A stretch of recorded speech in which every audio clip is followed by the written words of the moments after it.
In this video, we're going to be covering an introduction to Google Firebase. What is Google Firebase?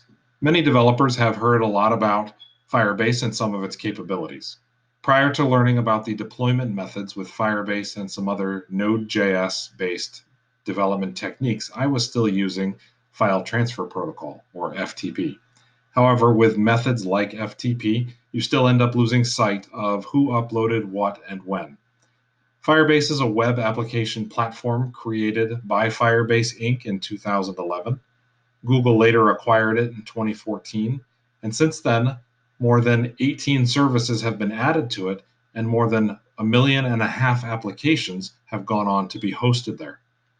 Firebase has a number of features included with it, and some of these include cloud messaging, authentication, real-time databases, storage, hosting, machine learning kits, and much, much more. Firebase then positioned themselves as a backend as a service model. In this series, we'll be covering some of the basics throughout.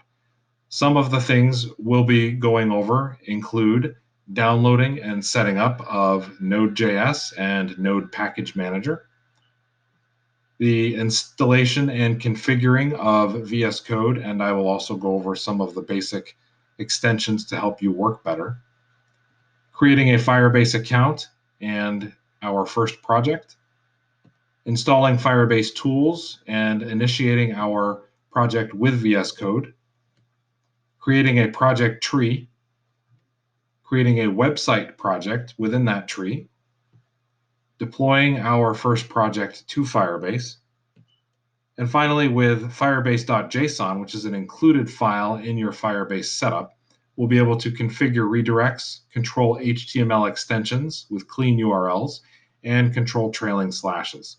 Eventually, we'll integrate GitHub with our project and provide a continuous backup strategy for your web application products.